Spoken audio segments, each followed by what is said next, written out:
Hola, buenas tardes. Hola, ¿qué tal?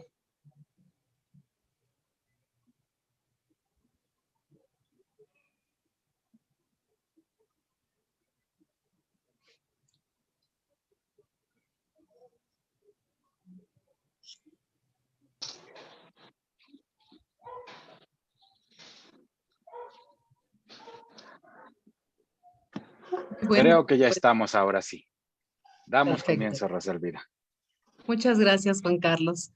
Muy buenas tardes a todos. A nombre de la Academia Mexicana de Derecho Internacional Privado y Comparado, en sesión conjunta con la Barra Mexicana Colegio de Abogados, vamos a dar inicio a la sesión del día de hoy, primeramente con una serie de anuncios por parte de este caso de la Academia Mexicana de Derecho Internacional Privado y Comparado. Reciban un cordial saludo de su presidente, el maestro Eli Rodríguez Martínez, quien en este momento no nos puede acompañar, toda vez que hay un convenio con la Universidad Nacional Autónoma de México y la Facultad de Derecho de la UNAM, y en este momento está participando por parte de la academia en un programa del Seminario de Derecho Internacional a través del canal Yus Multimedia, que esperamos que posteriormente podamos compartir en las redes de AMEDI para que puedan escuchar la charla del maestro Rodríguez. El segundo anuncio que tenemos que hacerles es sobre un evento del próximo 6 de abril, también en conjunción con el Seminario de Derecho Internacional de la Facultad de Derecho de la UNAM, denominado Diálogos de Derecho Internacional. El 6 de abril va a participar el doctor Leonel Pérez Nieto con el tema sobre el convenio de La Haya sobre el reconocimiento y ejecución de sentencias extranjeras. Así que esperamos que puedan acompañarnos en ese evento. Maestro Juan Carlos Guerrero, por mi parte es todo por los anuncios de Amedi. No me resta nada más solicitarles a las personas que están conectadas que sean tan amables de apuntar su nombre, la institución de que procede, y de poder tener un registro claro de quienes están participando. Nuestro Juan Carlos Guerrero, lo escuchamos. Y el mail, Muchísimas, y el mail también, sí. Muchísimas gracias, Rosalvira.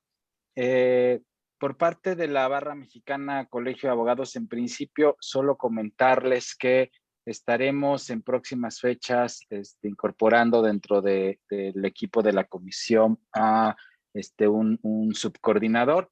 Hemos propuesto, y creo que está en muy buen camino y muy buen término, que sea nuestro miembro de número Carlos Odriozola, quien se sume como subcoordinador de esta comisión, con la finalidad de mantener conforme vayan avanzando las sesiones, esta cooperación que hemos mantenido Barra Mexicana Colegio de Abogados, Academia Mexicana de Derecho Internacional Privado, ¿no? Junto con este tema estamos por ahí, vamos a estrenar nuevos programas, una dinámica un poco distinta en cuanto al canal de la Barra Mexicana Colegio de Abogados. El canal, la Barra TV, que es el canal que se tiene en YouTube, ahorita en el chat y en los chats en el chat de esta sesión y en los chats de la academia, tanto el de amigos como el oficial, Cari nos va a estar está haciendo el favor de compartirnos el link para poderse suscribir y podrán empezar a apreciar varios contenidos que ya están grabados y los próximos que se empezarán a grabar, ¿no? Esto un poquito en sintonía con lo que también ya anda preparando la MEDIP, de empezar a planear nuestros cápsulas de derecho internacional privado, ¿no? Una idea que lleva un tiempo tratándose de cocinar y que vamos trabajando con la finalidad de poderlo lograr, ¿no? Y creo que, Cari, corrígeme si me hace falta otra mención, reiterar el tema de por favor anotarse dentro del chat de esta sesión, ya que de esta manera llevamos a cabo el control de asistencias y eventualmente la asignación de puntos para la certificación por parte de la Barra Mexicana Colegio de Abogados hacia los barristas. Y creo que básicamente sería todo, Cari. Si tenemos algo más, creo que con esto estaríamos cerrando los avisos parroquiales, ¿no? Sí, Y estaríamos pasando a nuestro evento principal, en donde nos acompaña el día de hoy otro de nuestros miembros de número, James Graham, quien nos va a platicar hoy sobre la corrupción alegada con motivo de la revisión de fondo del laudo arbitral, ¿no? James, como muchos de ustedes lo saben, es abogado de Derecho Internacional y cuenta con una gran experiencia, tanto abogado como árbitro, como presidente de tribunal arbitral en materia de tanto de inversión extranjera como de arbitraje comercial internacional. Actualmente es titular en la Universidad Autónoma de Nuevo León, de la Cátedra de Arbitraje Internacional en la Escuela Doctoral, y también titular de la línea de investigación de Derecho Internacional Público y coordinador del Colegio de Derecho Internacional. Profesor asociado de la Universidad de Monterrey, titular en posgrado de la Cátedra de Arbitraje Internacional en el sector energético. También es profesor asociado en el Instituto de Investigaciones Jurídicas y Docencias de la Administración Pública del Estado de Nuevo León y titular de la Cátedra de Derecho Comparado en la Escuela Doctoral. Profesor visitante en posgrado de la Universidad Siglo XX de Cochabamba, donde enseñó el Derecho Internacional Público y el Arbitraje Internacional, y socio de la firma de abogados 13T y cabeza de la práctica del Derecho Internacional. Como muchos de ustedes saben, James es autor de más de 15 libros, muchos de ellos de consulta obligada. Es licenciado en Derecho por la Universidad de París, es licenciado en Ciencias Políticas por la Universidad de París, es licenciado en Relaciones Internacionales por el Instituto de Altos Estudios Internacionales de París, tiene una maestría en Derecho Internacional por la Universidad de París I y doctor en Derecho Internacional Privado y Arbitraje Internacional por la Universidad de París I. Estudios superiores en la Academia de Derecho Internacional de La Haya. James, tienes la palabra, un honor como siempre el tenerte aquí ahora como ponente y además un honor y un gusto como siempre el poderte escuchar. No, al contrario. Muchas gracias, Juan Carlos. Gracias por echar todas las flores. Es siempre un gusto por ambas instituciones. La academia, que es cierto que últimamente no siempre tuvo el tiempo que quise para hacerlo. Y lo mismo por la barra. Pasé mucho tiempo en la barra, últimamente un poquito menos también. Pero ya, listos para regresar a nuestras tareas sociales. Muchas gracias por la invitación. Vi en el chat mucha gente que no vi mucho tiempo, amigos, abogados de contrapartes, y bueno, saludo a todo el mundo. Bien, cuando me pidieron de hacer un tema, me ocurrió ese, la revisión del laudo por parte de los órganos judiciales. A priori, Sí, eso... sí. ¿Mande? A priori, eso suena muy mal. Sabemos que la piedra angular del arbitraje es que el laudo es final, obligatorio, que ningún juez judicial puede revisar el fondo y que puede solamente pronunciarse sobre 2, 3, 4, 5 causales según los códigos o leyes arbitrales, que grosso modo es cuando violas el acuerdo arbitral, el debido proceso, o que tu laudo sea controlado en público internacional, en pocas palabras, ¿no? Entonces, ningún juez puede revisar el laudo. ¿Por qué voy a hacer perder su tiempo para hablarles de la revisión del laudo? Pues resulta que sí, que últimamente los jueces se meten, que en mi opinión es en cosas que no es suyo. Y para hacerlo pedagógico, vamos a tomar un caso práctico, caso real, que es el caso Alstom. Alstom es una empresa francesa y hacen muchas cosas, entre otros también construyen trenes, metros, hacen de todo. Y ven una oportunidad para tener negocios en China. Como no conocen realmente China y Hong Kong, pues contratan un despacho de abogados que, según ellos, conocen a todo el mundo, ¿no? Y saben hacer bien su trabajo. Y la verdad, lo hicieron bien, visto que Alstom obtuvo todos sus contratos. Bien. El deal entre Alstom y ese despacho que se llama AB Brothers fue: te pago en 3 veces tus honorarios. Pagaron 2 veces, pero no hizo el último pago, que obviamente fue el fuerte. En el contrato de servicios entre Alstom y los abogados había una cláusula arbitral. Y total, se fueron al arbitraje para ver si los abogados tienen derecho a su pago. El laudo sale y el árbitro dice sí, los abogados tienen derecho a su pago. Y el árbitro agrega, es cierto que Alstom en el proceso arbitral alegó corrupción. Alegó que los abogados ahí en Hong Kong, pues, se arreglaron con la gente, ¿no? Para obtenerlo. Pero el árbitro precisa que fue solamente una alegación. No había ninguna prueba física o que sea, ¿no? Que sostiene que realmente había actos de corrupción. Alstom toma su laudo y se va en recurso en nulidad en París, sede del arbitraje. AB Brothers son rápidos, toman su laudo y corren a Inglaterra para ejecutarlo. Los ingleses son los primeros a contestar. Y después contestan los franceses. Bien. Veremos que los ingleses revisan el laudo, pero no tanto. Y que los franceses, que son 100% pro arbitraje, etc., pues inventaron una nueva figura que se llama la investigación independiente del laudo en caso de alegación de corrupción. Eso es más o menos el marco que quisiera darles los próximos 15-20 minutos para ver lo de la revisión. Considerando lo que vi, creo que podremos más o menos categorizarlo en tres. Las jurisdicciones que no hacen revisión en principio, las jurisdicciones que hacen una revisión minimal y las jurisdicciones que hacen una revisión maximal.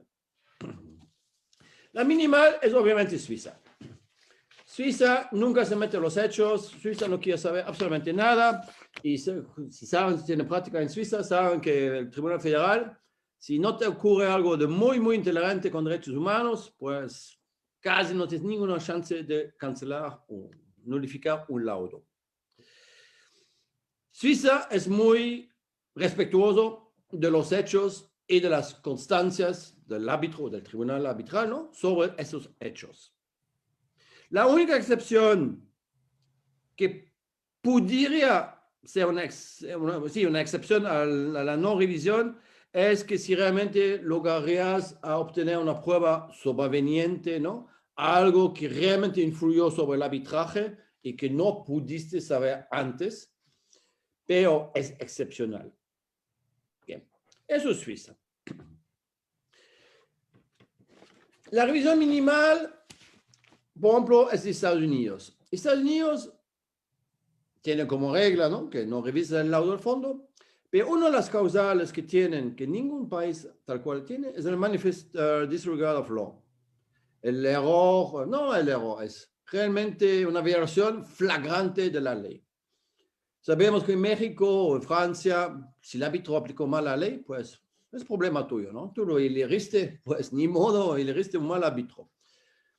Pero los americanos dicen, va, pero hay un tope en donde ya no lo aceptamos, ¿no? Violaste tanto la ley, tan flagramente, pues no, nosotros jueces vamos a meternos adentro. Bien. Hay muy pocos casos, la verdad. Entonces, no creo que es algo que realmente tendría que preocuparnos. Lo que es más interesante es del otro lado del océano, ¿no? En Londres. Para empezar, los jueces británicos no consideran el laudo como cosa juzgada, rejudicada. Así no lo consideran.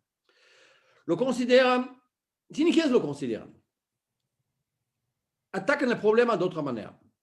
Dicen que los laudos es un problema de principio de celeridad. Y ese principio de celeridad es la expresión de una política pública. ¿Sí? Y nuestro lenguaje sería, el orden público dicta, ¿sí?, que el laudo tiene que ser ejecutado lo más rápido posible. Es una política. Pero si hay circunstancias excepcionales o especiales, pues entonces los jueces pueden meterse en el fondo. Sin embargo, sabemos que Londres es una plaza arbitral muy importante y los jueces allá lo tienen muy claro. Y no son anti-arbitraje, forzosamente. Pero ¿cómo es Common Law? Si ni siquiera es una Common Law americana que más o menos conocemos, sino una verdadera Common Law inglesa, ¿no? La originaria, va a tener otra manera de pensar las cosas.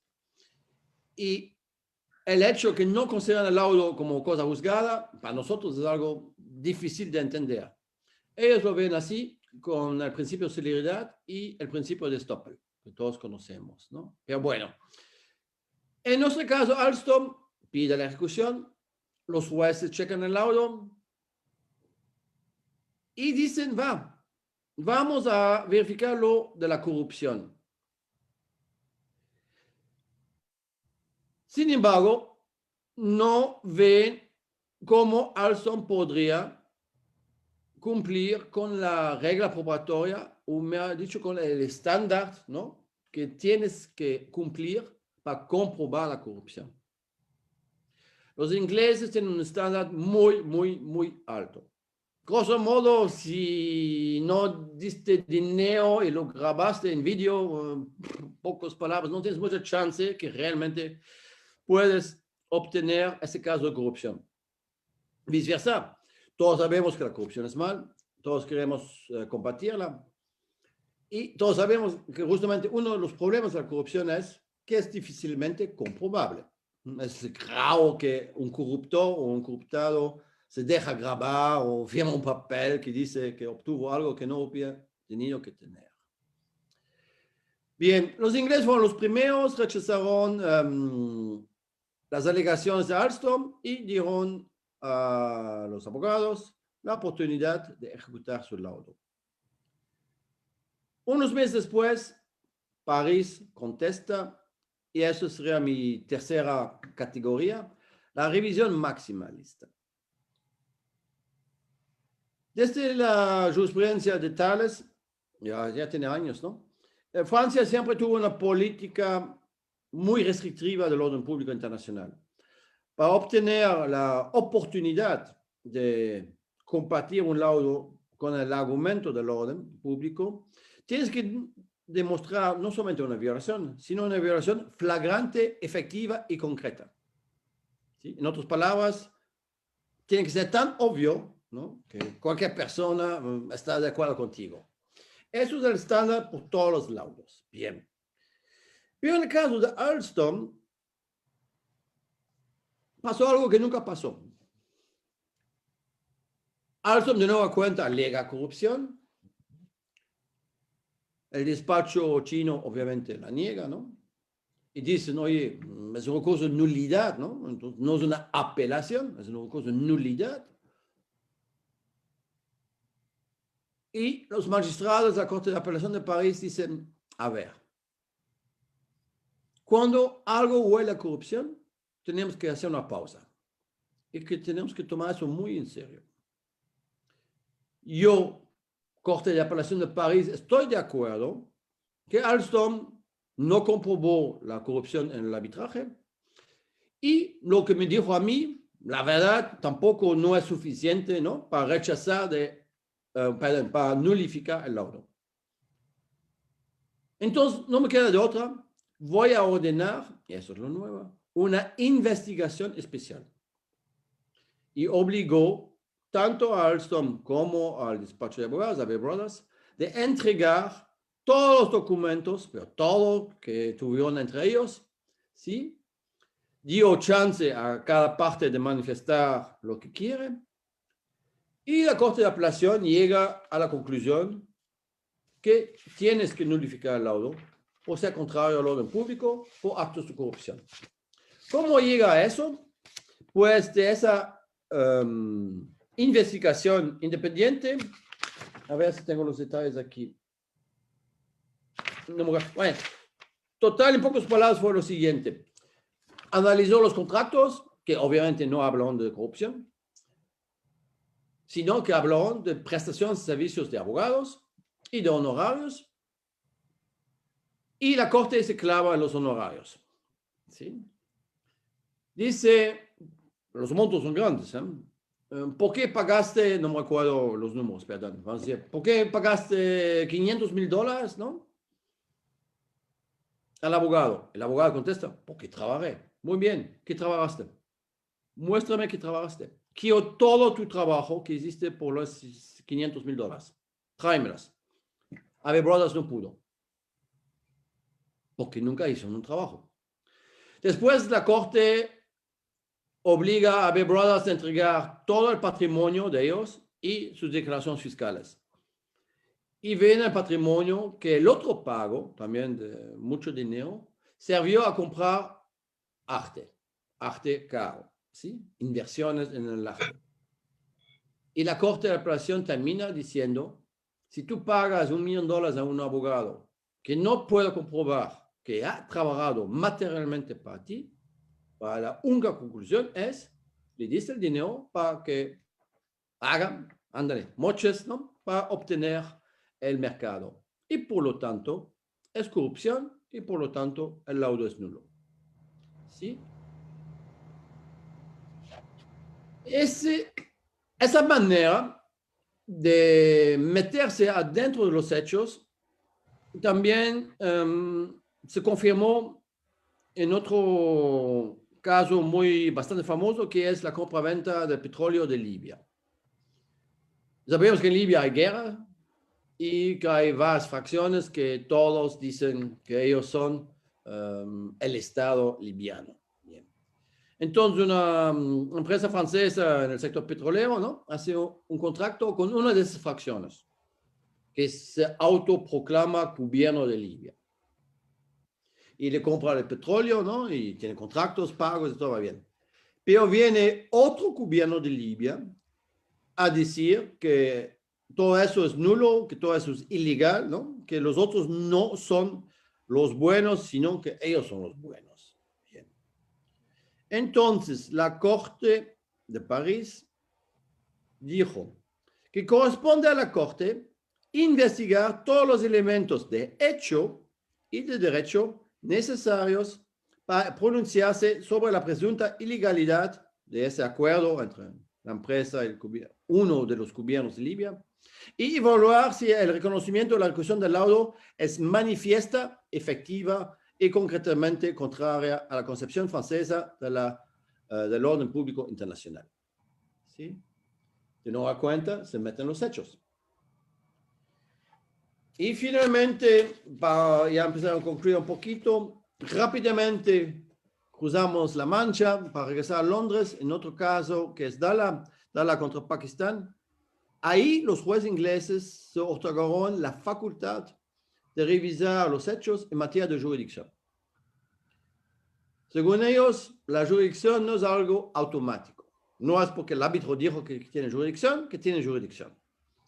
Que ellos tienen el derecho de investigar por sí mismos todos los hechos y todo el derecho, ¿no?, para confirmar o negar la competencia del tribunal arbitral.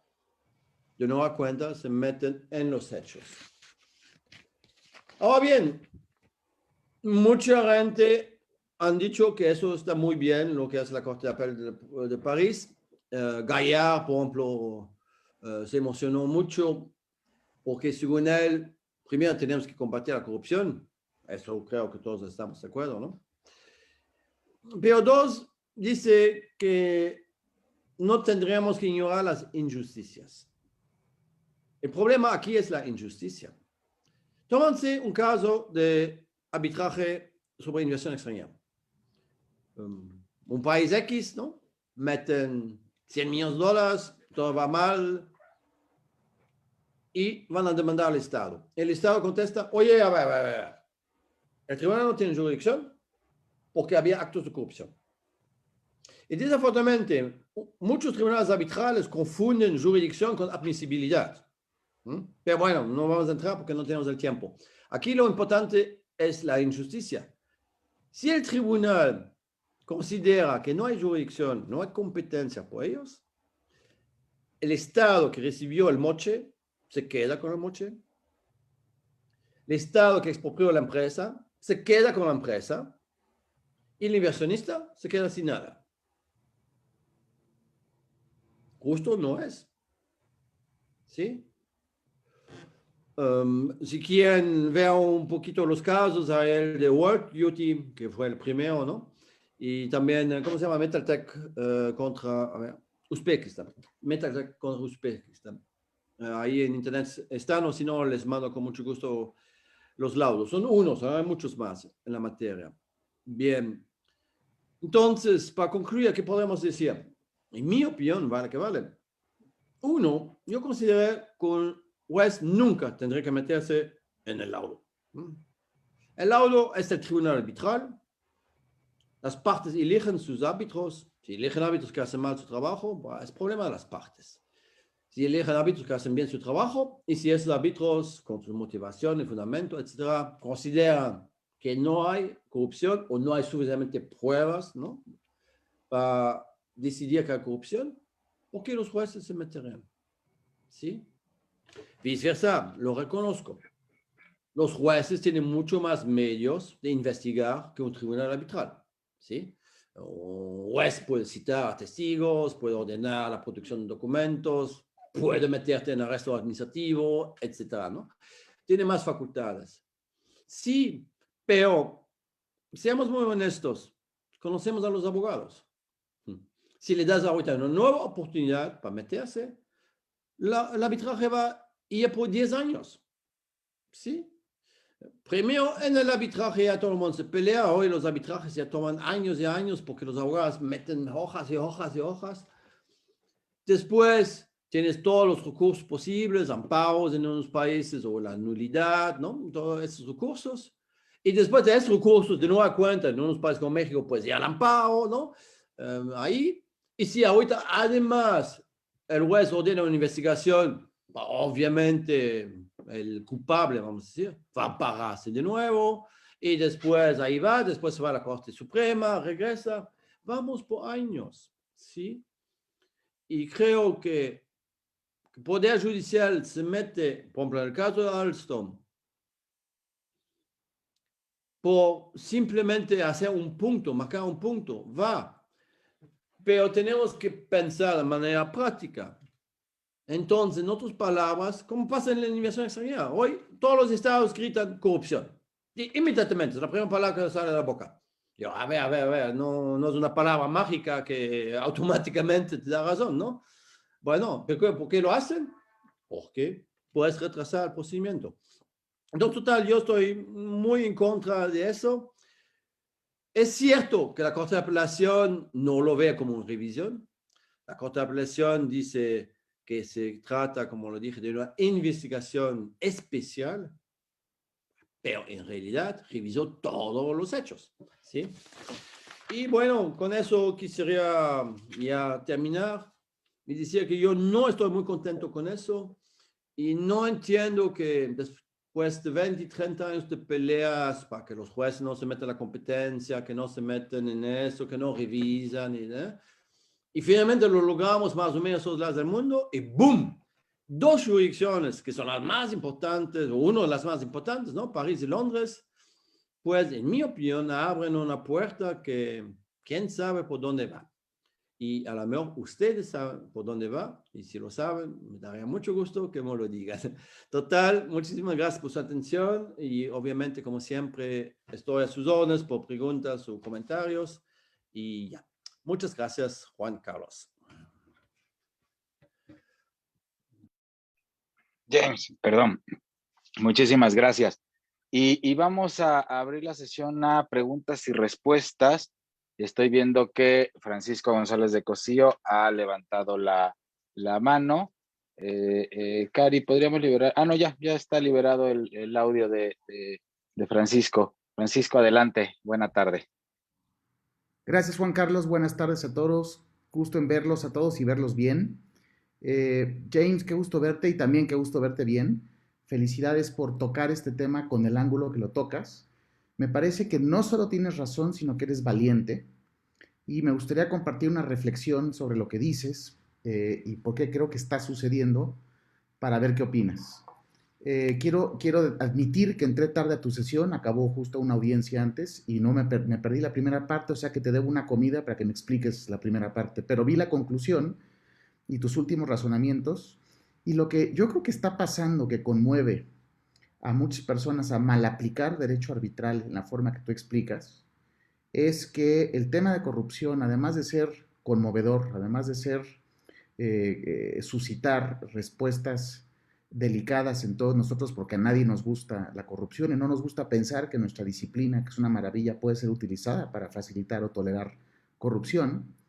Pero dos cosas pasan que están motivando que algunas personas,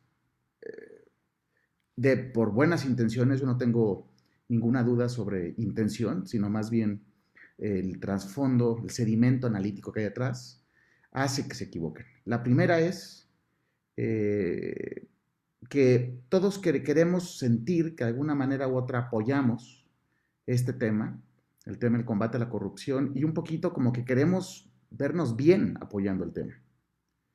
Segundo, temor.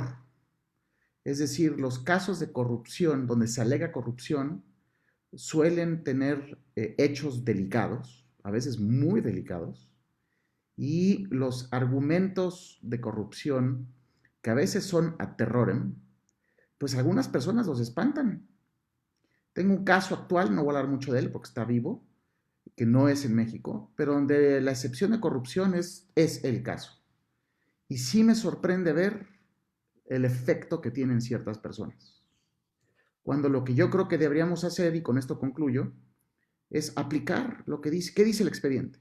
Si alguien hizo algo incorrecto, pues que lo metan a la cárcel.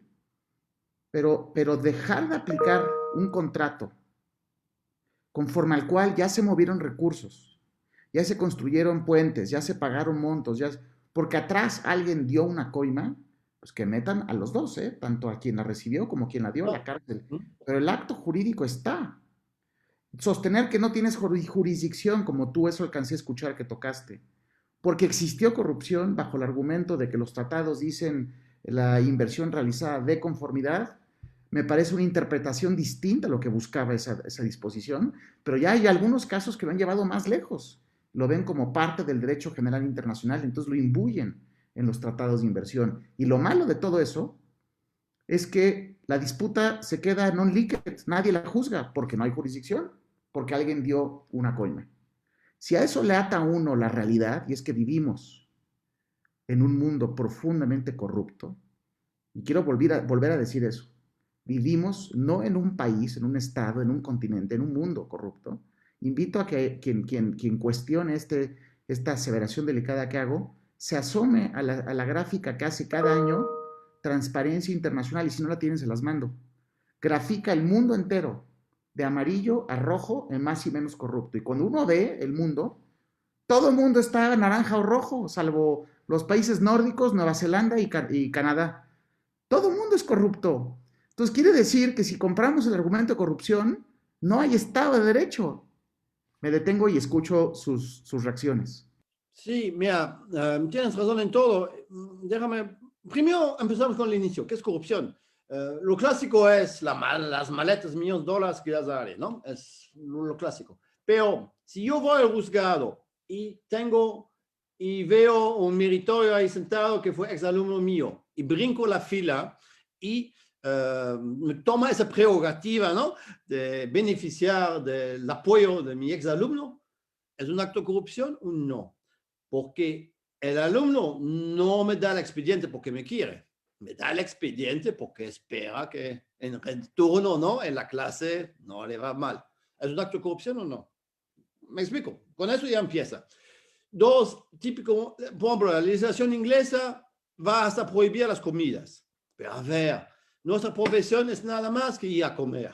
No hacemos nada más que comer todo el día con todo el mundo. Y si vamos a comer con un juez, con lo que sea, totalmente inocente no es. ¿Estamos de acuerdo? ¿Es corrupción o no? Bueno, ¿quién sabe? ¿Sí? El primer punto. El segundo punto dijiste del peligro por los árbitros. Eso sí, y voy a ser muy feo, pero digo, si las asociaciones de arbitraje, en lugar de hacer guías y reglas que nunca lo acabamos, ¿por qué no se focalizan en la protección del árbitro? Ahí va. Por ejemplo, en Francia, no me recuerdo el nombre del caso, después lo busco. Pero el juez de instrucción metió a los 3 árbitros en el bote, por lavado de dinero, ni más ni menos. Y claro, dijo, los árbitros son inocentes per se, ¿sí? No, nunca dijo que son delincuentes, que, ¿no? Pero por el laudo, por tramitar todo eso y que el laudo da efectos, pues ni modo, el dinero circuló, ahí la tienes, lavado de dinero. Y ahorita a ver cómo te sales de ahí, ¿sí? Hace mucho tiempo escribí sobre eso, el penal y el arbitraje. Y uno de los grandes problemas es eso. Tú como árbitro, presidente o árbitro, ¿hasta dónde también puedes arriesgarte en un caso de participar donde realmente ves que las cosas son bastante fuertes, ¿no? Porque según en cuál jurisdicción estás, pues puedes tener la muy mala sorpresa, ¿no? Y tres, no voy a contradecir a Francisco que el mundo no sea corrupto. Sí, es corrupto. Pero más allá que me importa es la hipocresía de ciertos sectores. Empezamos con el petróleo. Hey, todo el mundo, quien sea, como sea, siempre hay algo. Es parte del business. La cuestión es, ¿lo toleramos o no? Es la cuestión. Y yo digo, no es a los árbitros de juzgar al legislador, sino, como dice Francisco, es al legislador, al Estado, de tomar sus medidas, de investigar y meter a la gente en el bote, quien sea, uno o el otro, ¿no? Y no echar la pelota hacia los árbitros, que tienen que ser el pre-trabajo, ¿no? Y después la jurisdicción viene. Pero bueno, eso es en mi opinión, más o menos como veo las cosas. No sé los demás, pero...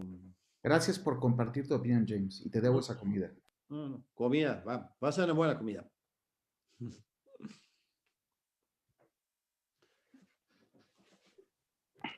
Perdón, es que de pronto tengo problemas aquí para liberar el acto, el audio.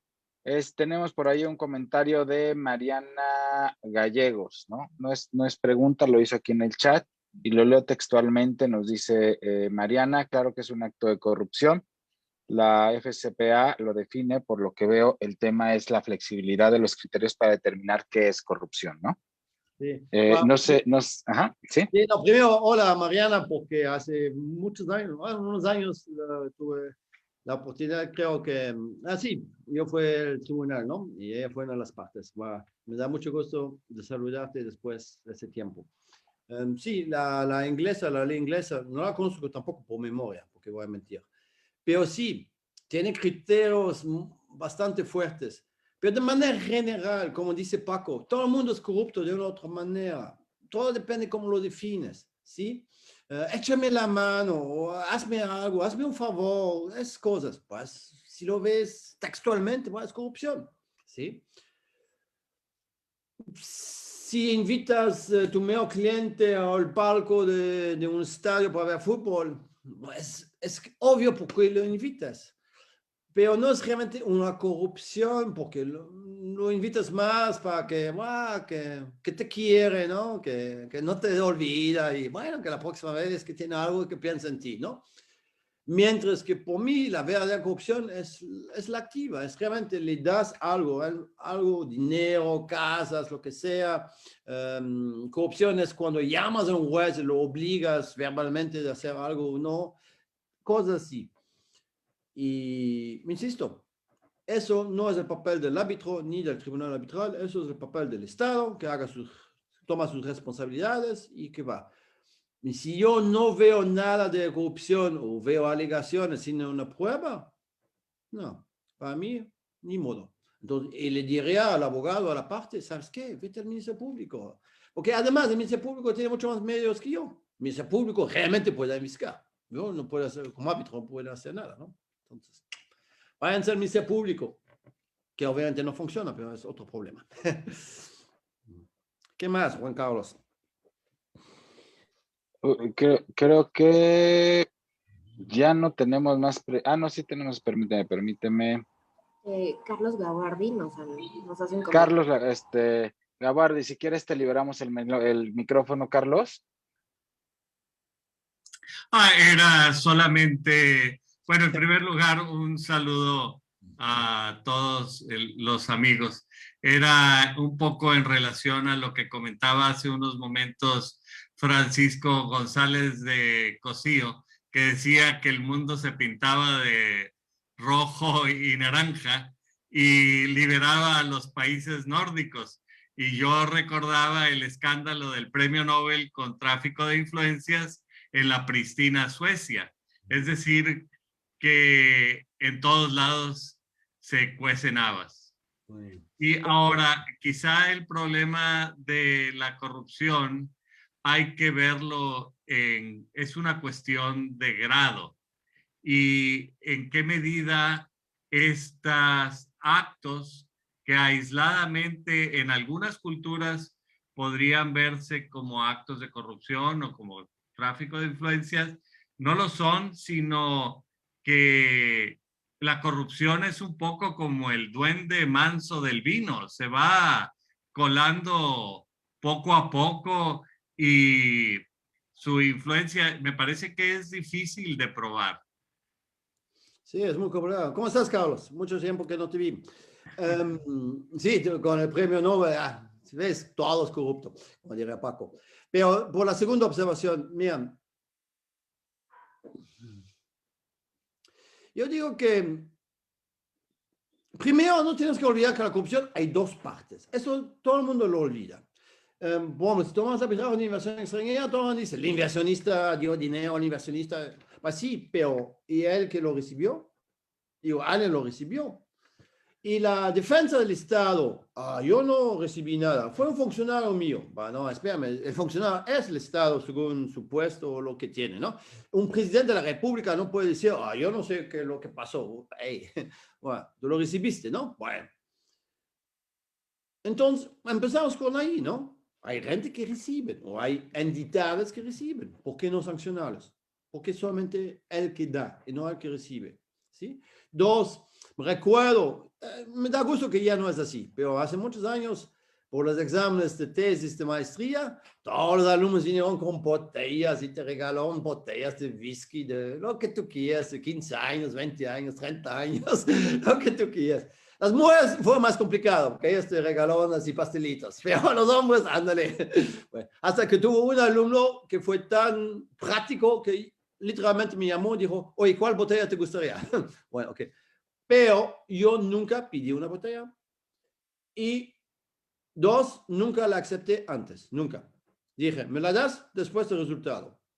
Si os da tu gusta, bueno, va, ¿sí? Pero no voy a dejar de pasar solamente por una botella.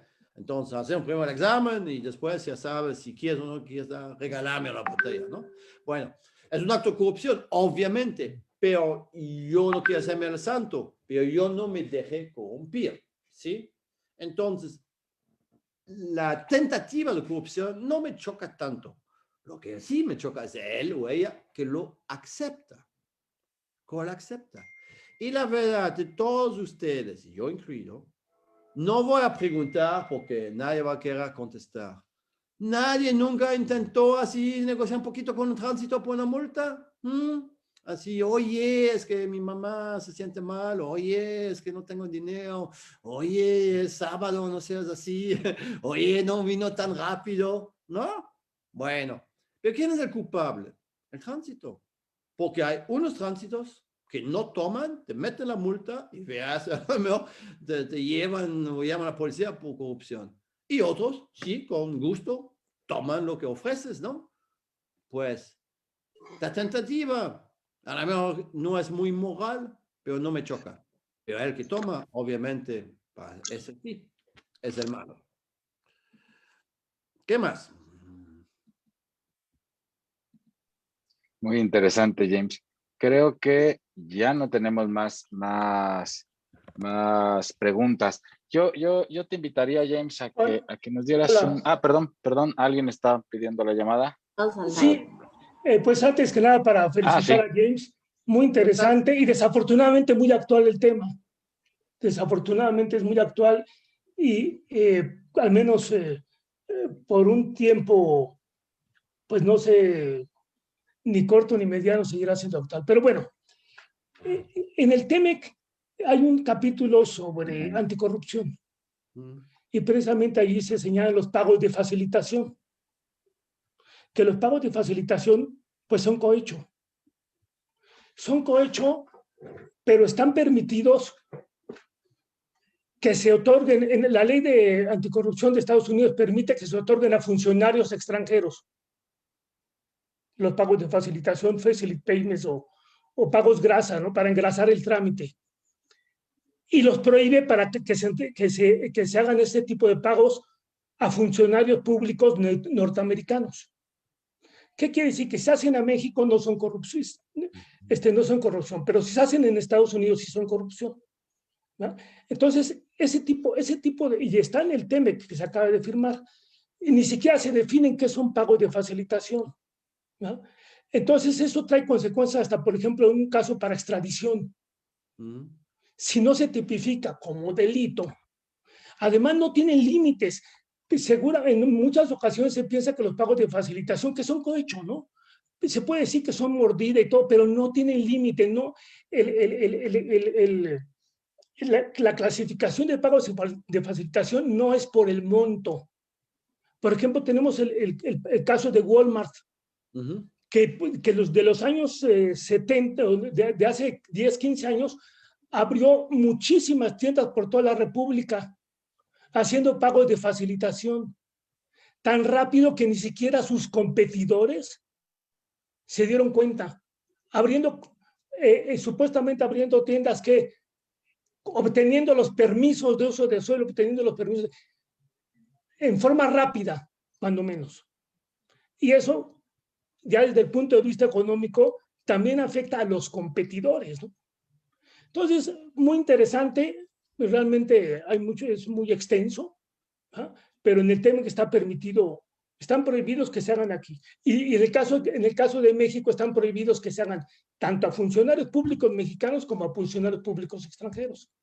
Pero Estados Unidos los permite cuando se hacen en el extranjero. La ley de anticorrupción de Estados Unidos. Pues muchas gracias y nuevamente mis afectuosos saludos. Muchas gracias, ya tiempo también que no tuve la oportunidad de verte. Mira, rápidamente para ya concluir. Dos cosas. Uno, también dices de México y Estados Unidos. Yo vivo aquí en la frontera. Es también una cuestión de educación. Aquí en Monterrey el tránsito te para y ya negocias y boom, ahí va el billete. Tan rápido que están en Estados Unidos, del otro lado, el sheriff les para y ni una palabra, ¿eh? Licencia, sí. Sí, culpable, sí, claro. ¿Qué tengo que pagar? ¿Qué es que pago? ¿Me explico? A nadie se le ocurre del otro lado de ofrecer un billete a un policía. Pero aquí no parece normal. Entonces, también una cuestión de educación, ¿no? Bien. Y dices de los pagos de facilidad. Lo que me da miedo son ¿cómo podría decir? Cuando vas demasiado lejos. Mira, doy un ejemplo nada que ver. Lo del género. Primero se trataba de dar igualdad entre hombre y mujer. Creo que todas las personas educadas, normal, están a favor y no tienen ningún problema, ¿no? Bien. Y ahorita ya no se trata de eso. Se trata de respetar a un hombre que se siente en su cabeza lesbiana, materna, y tienes que decirle señora, porque en realidad se siente mujer, pero es hombre, etcétera, etcétera, etcétera. El relator de Naciones Unidas determinó 112 géneros. Oye, bueno, y la corrupción es lo mismo. Yo, James, si ahorita tendré un cliente para participar en la licitación en Perú, no tengo ni la menor idea cómo funciona. ¿Qué voy a hacer? Voy a llamar a mi cuate en Perú que tiene un despacho de abogados y voy a decir, ¿licitaciones conoces? Y va a decirme, yo, tenemos un socio que hace eso desde 20 años. Lo tomo. Y lo tomo por los papeles y todo, pero también por los consejos. Y, obviamente, oye, ¿no tienes un contacto para que todo eso va un poquito más lejos? Más rápido, por ejemplo, ¿sí? Y todavía no tengo ninguna intención de meter billetes. Entonces, resulta que el socio lo hace hace 20 años, conoce el mero ahí y obviamente lo obtiene. Bueno, yo soy ahorita culpable de corrupción. Ahorita tengo que yo hace 10 años en el penitenciario. No me parece justo, la verdad. ¿Me explico? Y obviamente no soy enojado que mi abogado allá aprovechó de la amistad para obtener el mercado. Obviamente no voy a ser enojado. Pero ¿es corrupción? Entonces, mi miedo es eso. Todos estamos de acuerdo para combatir la corrupción, pero digo, tendremos que ver dos cosas. Uno, cómo proteger a los árbitros y dos, cómo definir la corrupción para que no se vaya demasiado lejos, ¿no? Como dije, Francisco, que no terminamos de meter el mundo entero en la cárcel por actos de corrupción, porque con el COVID ya hay muchos que se van, y antes si todo el mundo va a la cárcel, ya no va a quedarse nadie, ¿sí? Y eso que hablo con unos 30 de abogados, que nosotros somos los primeros sospechosos en estas historias, pues bueno. Ok, wow, muchas gracias. No sé si puedo ofrecer algo más a Juan, Carlos y a los demás. No, no, James, al contrario, ha sido un placer. Teníamos por ahí algunos comentarios que nos complementaba Mariana Gallegos en relación al TEMEC, que está aquí en el chat, ¿no? Existen en legislaciones de algunos países un pago adicional para acelerar un trámite. No es nuestro caso como país, y esa es haciendo referencia a estos pagos para facilitación a los que se refiere el TEMEC, ¿no? Perdón, y bueno, un comentario más que nos hacía Francisco, ¿no? El combate de la corrupción es importante, el arbitraje no es un instrumento para ello. Creo que es un comentario bastante atinado. James, te agradecemos muchísimo el que nos hayas acompañado, el que nos hayas compartido estos conocimientos, esta parte de en dónde estamos parados en este mundo de la nulidad de los laudos arbitrales. Ya no veo por allá a Francisco, pero en general a los practicantes del arbitraje, pues al final del día, en esta apertura de tener cada día más arbitrajes, pues hemos encontrado estas nuevas puertas que se han ido abriendo, y nuevas formas de crear mecanismos para intentar nulificar laudos, ¿no? Muchos de los que están aquí presentes recordarán la misma forma en cómo nos fuimos inventando en las crisis, nuevas formas de combatir los contratos de crédito y demás, ¿no? Es básicamente en donde yo tengo una vieja teoría que en la medida en que determinadas materias sirven como un flujo constante, o tienen un flujo constante de inversión por parte de los particulares para el desarrollo de la materia, como puede ser el tema del arbitraje y los costos de abogados y de personas que intervienen en el arbitraje. En esa medida las materias van creciendo a llegar a puntos en donde de pronto se levantan por la mañana y argumentan este tipo de corrupción para nulificar los laudos, ¿no? Así lo hemos visto en las crisis financieras, y cómo de pronto empieza a fluir por ahí el dinero y los abogados se ponen muy creativos, y en cambio existen materias, curiosamente, en donde el dinero no fluye tanto porque no son materias atractivas, y en esa medida no crecen en la misma forma ni con las mismas ideas que las primeras, ¿no? James, muchísimas gracias por esta plática. Le pasaría la palabra. Rosalvira ya no está, nada más estaba por aquí Humberto, que no sé si tenía algunos comentarios finales, Humberto. Comentarios relacionados con lo que no, ya no. No, creo que los anuncios ya los hizo Rosalvira, ¿no? Sí, ya los anuncios ya los hizo Rosalvira. Ya estaremos en nuestra próxima sesión. Por ahí está Cari. Ya tenemos 2 sesiones también programadas para ahora en el mes de abril, ¿no?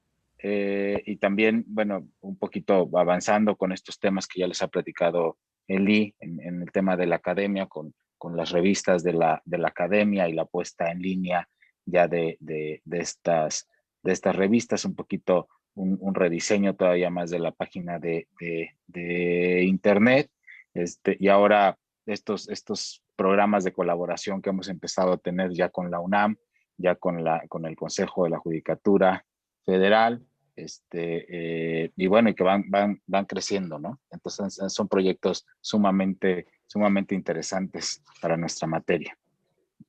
Muchísimas gracias a todos, y nos estamos viendo dentro de 15 días. Muchas gracias, James. Hasta muy Muchas pronto. gracias. Ándale. Juan Carlos, Gracias. gracias, Humberto. Nos Por vemos. estar gracias, gracias. luego. Muy bien. Luego. Saludos Muy a claro. todos y muchas felicitaciones a James. Gracias, Carlos. Gracias. Un abrazo. Bye bye. Hasta luego, bye bye.